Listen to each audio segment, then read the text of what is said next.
Hey, what do you say? What do you hear? Thanks for joining me. Today, I wanted to give my thoughts on the Sixers, the horrible, disastrous loss, and Ben Simmons, and what the Sixers could possibly do going forward. Thanks for joining me. Anyways, it took me a couple days to really think this through and put it in perspective. My worst fears with Ben Simmons were realized in this playoff series against Atlanta, that the complete meltdown would happen.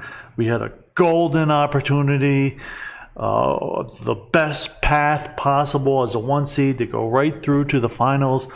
You didn't have to go through the Nets. You didn't have to go through the Lakers. It was just a golden opportunity, and Ben Simmons had a mental breakdown. Ben Simmons is turning into Carson Wentz, and that's just he's actually even worse than Carson Wentz, because Ben Simmons cannot admit he has a problem. He cannot admit that he needs to be better offensively and get over his mental block of being an aggressive basketball player who will go and score when he needs to. We saw in Game 7 when he chose not to dunk the ball, when he's 6'11", all he had to do is jump up and put it in the net. He passed it. He shied away from being aggressive yet again when the Sixers needed him the most. And I actually agree with Embiid. That was the turning moment of that game. That moment is when I realized that the 76ers were going to lose Game 7 against Atlanta, a team that we should not have lost against at all. I mean, we should have beat that team in 5-6 games max. And it's just heartbreaking losing a 18 point lead, then coming back losing a 26 point lead, then losing Game 7 at home. 3 home games we lost to Atlanta. It's just maddening. And Ben Simmons just completely disappeared and just refused to shoot the ball, refused to go to basket. To me, he's the reason we lost, no question. Embiid did everything he could do with the torn meniscus, and we needed our second best player to show up and score more than 4 or 5 points. I mean, it's just ridiculous. It's ridiculous. So, I mean, I don't know about you guys, but I'm done with Ben. In my mind, we can't win with Ben Simmons. We have to trade him. I don't even know what we'll get anymore. But I do think somebody will pay for Ben's upside. He's amazingly talented. But here's my problem with Ben. He has an ego. He thinks he's a superstar, and he's not a superstar because he can't score. And you have to be able to score in the NBA today. If he could do 15, 20 points a game consistently, it'd be a different story. I'd be good. But, I mean, you can't score more than 10 points in the playoffs in a game. I mean, give me a break. And he won't.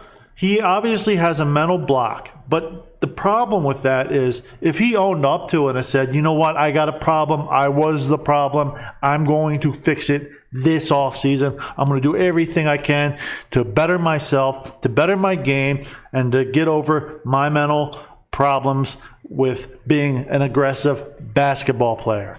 He doesn't do that because his ego won't let him admit that he is not a superstar, that he has problems, that he has things he has to work on. Listen to his press conference. He said, I am what I am. Well, you're just, by that comment, he was telling us, this is who I am. I'm not going to work on my game. I'm not going to improve myself. I'm not going to get better. You know, a lot of star players, if they had that attitude, they would never get better year in, year out. And that's the problem with Ben. He's the same guy he was when he came into the league. He doesn't work on his game. And he won't be able to work on his game because he will not admit he has a problem. It's like an alcoholic. If you're an alcoholic and you don't admit you have a problem, then how are you going to correct that problem? How are you going to take steps to fix that problem? You can't, because you can't even admit it. So Ben doesn't even get past step one. Now, if Ben came out and owned up to it and was like, I'm going to do everything I can, I'm going to work on myself, I'm going to work on my game, I'm going to be more aggressive, I'm committed to this, committed to making it work in Philly, and he had that kind of attitude, I think me and I think a lot of other people in Philadelphia would say, all right, let's ride with him, let's see what happens. But the problem is he can't even admit it.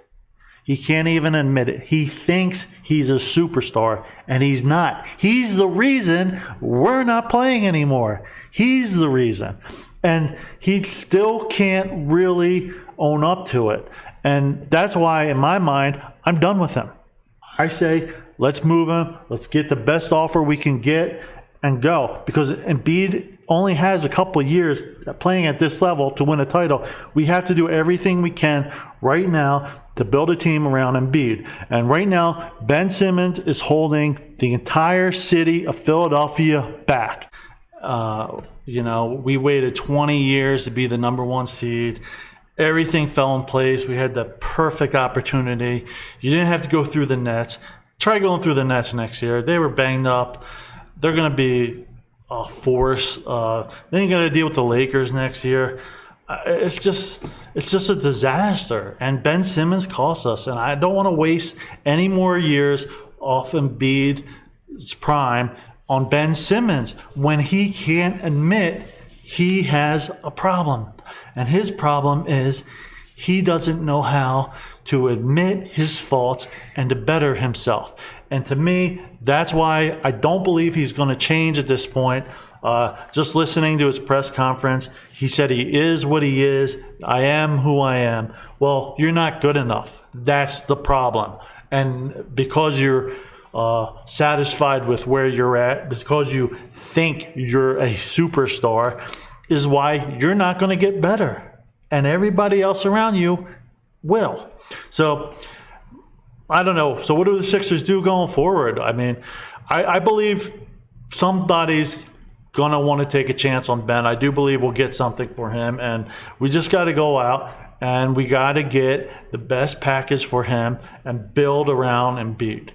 Build around Embiid. And, maybe there'll be a superstar who's unhappy. The team has to trade him. And it'll create an opportunity for the Sixers to move on from Ben. But I am a little bit worried that Ben's not going to be able to get us enough in return, and we're going to be stuck with him another year. And if you don't change his attitude, I don't really see how that's going to, produce anything different for us going forward. So it's a big problem for the Sixers. I do think that there is a good chance, though, that we'll move on from him this year and be able to get something and be able to build around Embiid. Will it be enough? I don't know. We're going to have to stay tuned and watch. But it's just a disaster. I was kind of worried about Ben Simmons having this meltdown all year. It just is in the back of my head because he thinks he's a superstar and he's not. He's not a superstar. Very talented player. He probably, if he had a different mindset, probably could be a great player. But he can't because he won't work on his game or won't address his real mental issues that he has. And I think that's the most maddening thing about Ben Simmons is he just will not let his ego go, and he will just not address the real problem. And if you don't address that problem, that you need to get better, that you have a mental issue when it comes to scoring in the NBA or to being the guy in that moment. When you won't address that issue, I don't see how you're going to get past it. That's why I'm done. Move on from Ben. It's going to be a hard city to play for Ben next year in Philadelphia. The fans pretty much are tired of it. We've been very patient with Ben Simmons, and maybe a fresh start for him somewhere else would do wonders. If he had a different attitude, I think a lot of Philadelphia would ride with them because, it's not as if he's a lazy player. He does a lot of things well, but it's the fact that he won't admit his issues. And he acts like he's a superstar when he's not a superstar. The only superstar on our team is Joel Embiid. So we'll see what happens going forward. Very disappointing loss. I'm not even going to watch the rest of the playoffs. It's just, I'm bummed. I waited 20 years for the Sixers to be a 1 seed and have a chance to go to the finals again. And this guy, with his attitude, just kind of ruined it for all of us. I hate to say it. And he needs to take that on his shoulders. He needs to use that as motivation to get better. But right now, all I see him doing is making excuses. Oh, I played young. I played him tough. He didn't score as much as he could have. Blah, blah, blah, blah, blah. He's scared of the moment. He shied away when we needed him the most, and we lost because of it. Anyways, that's all for today. I do believe Sixers will make some moves this offseason. I do believe we will probably move on from Ben, and next year we'll have a new, renewed hope, and hopefully we can have a better result at the end of the year next year. Anyways, that's all. Thanks for joining me. Please like, please subscribe, and I'll talk to you guys later. Thanks.